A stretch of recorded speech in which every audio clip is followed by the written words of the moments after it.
Halo guys, welcome to Wang Rui Channel. Dan pada video kali ini, aku akan membuat video untuk review film Oppenheimer. Untuk teman-teman yang belum tahu, Julius Robert Oppenheimer atau yang lebih dikenal sebagai Oppenheimer adalah seorang fisikawan dari Amerika Serikat yang memiliki keahlian ataupun bidang kajian dalam fisika teori.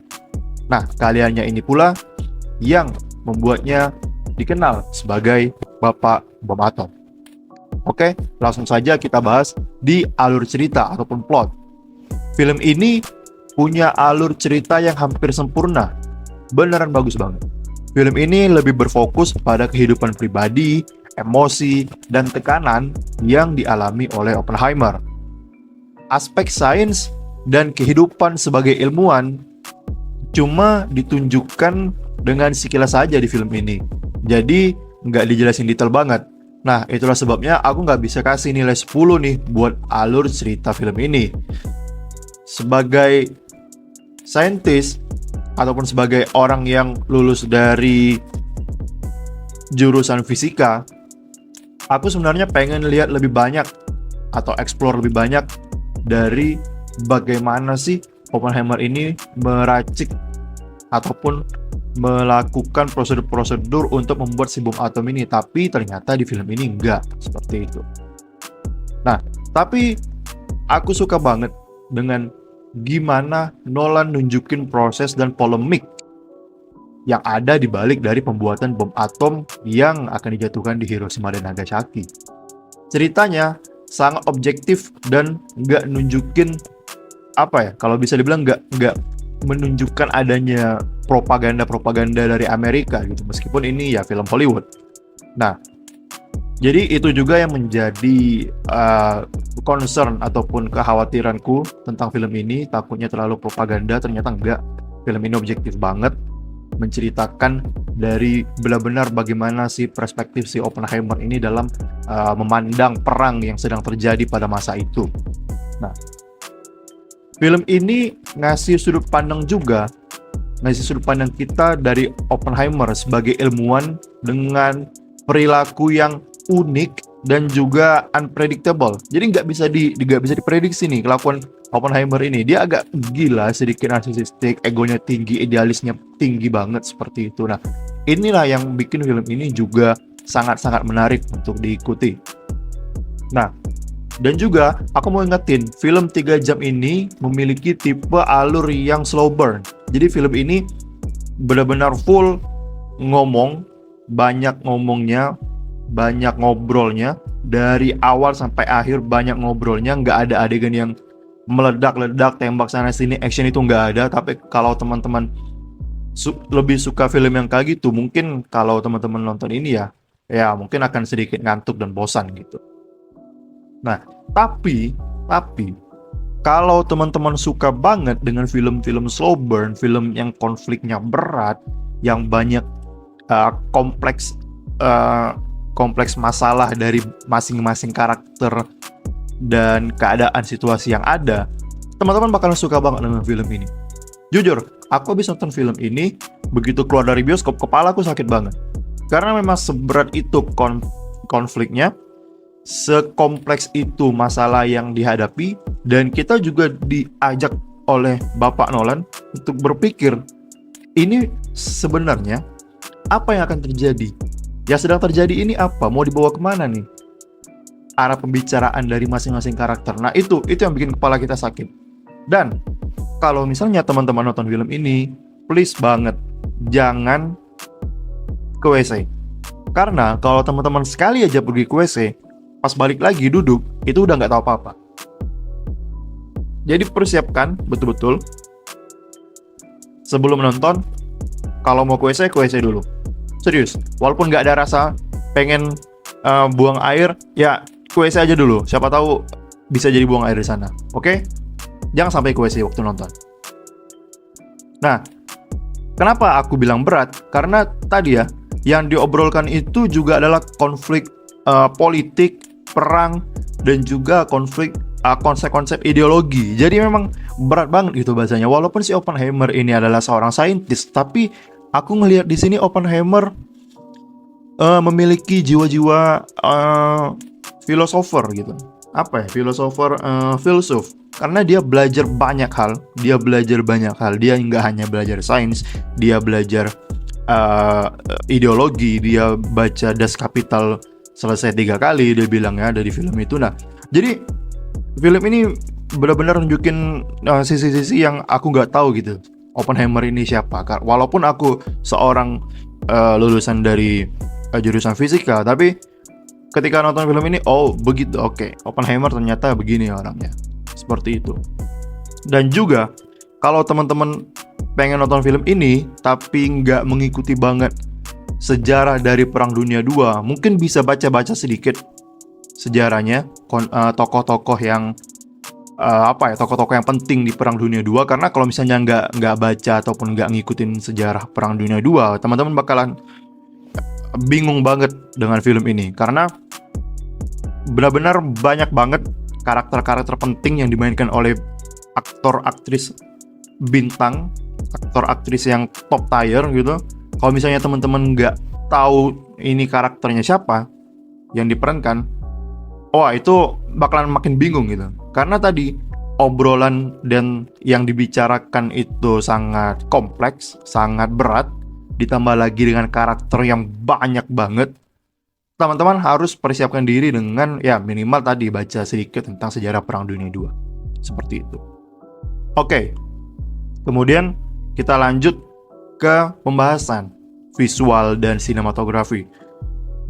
Sumpah, ini visual dan sinematografi yang gimana ya? Ketika teman-teman duduk di bioskop dan filmnya mulai, teman-teman bakalan tahu ini film bakalan bagus.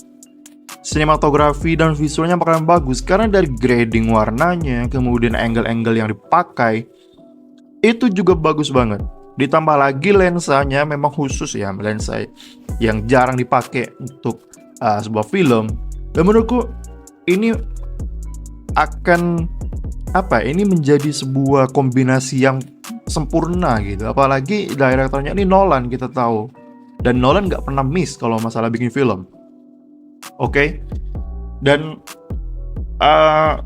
teman-teman juga bakalan bisa ngerasain gimana suasananya yang ada di stage, gimana tegangnya pada saat mereka mau uji coba bom atom, kemudian juga eksekusi yang lain-lain. Itu teman-teman bakal bisa merasakan itu lewat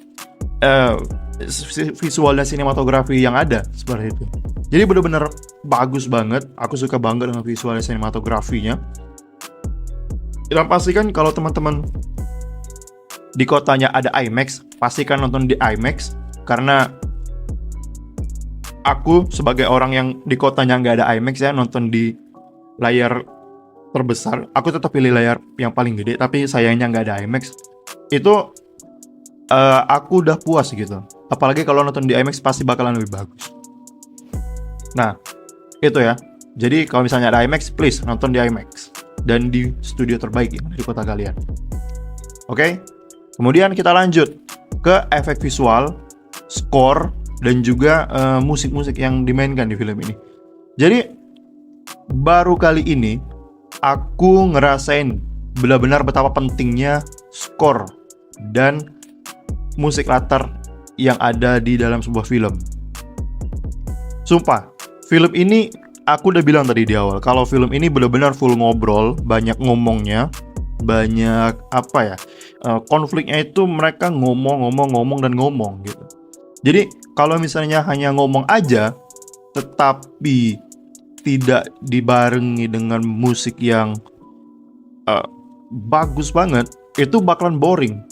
Tapi di sini enggak. Sumpah, komposernya Ludwig Göransson ini benar-benar memberikan skor yang bikin kita itu juga bisa merasakan adrenalin yang dirasakan sama karakter-karakter di film ini. Bagaimana skornya menggambarkan si karakter ini lagi cemas, lagi tegang, lagi nervous dan lain-lain sebagainya. Itu gue juga bisa merasakan. Apalagi pada saat pengujian bom itu. Sumpah, soundnya itu ya, kalau teman-teman punya studio yang istilahnya Dolby Atmos gitu ya, yang benar-benar meledaknya itu meledak bener-bener kayak kalian ada di situ, kalian di tempat yang sama dengan mereka nguji bom. Sumpah, baru kali ini aku merasakan bahwa scoring dan sound design dari sebuah film itu bisa mengalahkan dari sinematografinya. Aku orang yang bukan orang yang yang sangat-sangat memperhatikan dari sebuah efek visual ataupun sound design. Tetapi ini memang bagus banget. Teman-teman harus nonton di bioskop karena menurutku ya, kalau misalnya teman-teman nontonnya nanti di streaming, nggak mau nonton ke bioskop, nggak mau spend 50.000 ataupun 70.000 misalnya, nggak mau spend begitu, pengennya nonton yang di streaming aja. Kalau teman-teman nonton di streaming, aku bisa jamin teman-teman bakalan ngantuk. Karena film ini memang didesain untuk tonton di teater. Benar-benar experience-nya itu nggak akan sama dengan teman-teman ketika streaming. Please banget.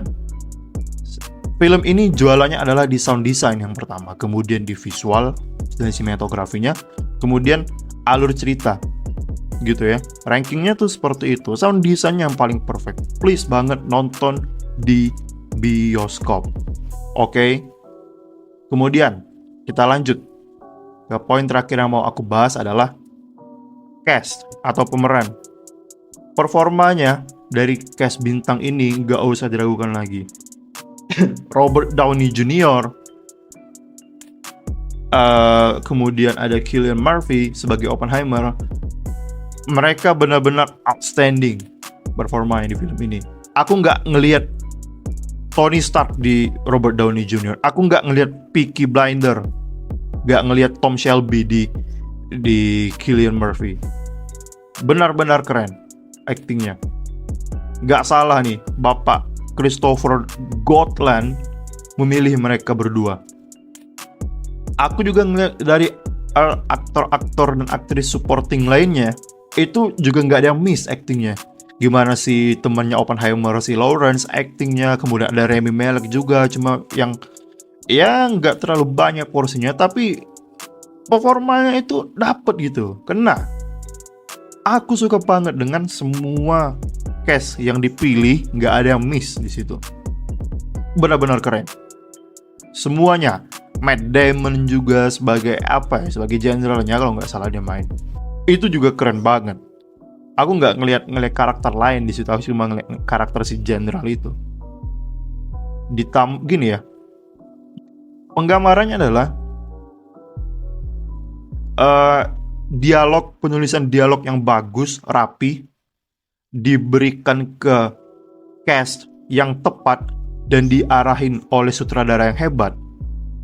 Kita benar-benar dikasih kualitas terbaik sebuah sinema untuk tahun 2023. Bahkan gue bisa bilang sinema dari tahun 2022 dan 2023. Benar-benar terbaik untuk 2 tahun ini.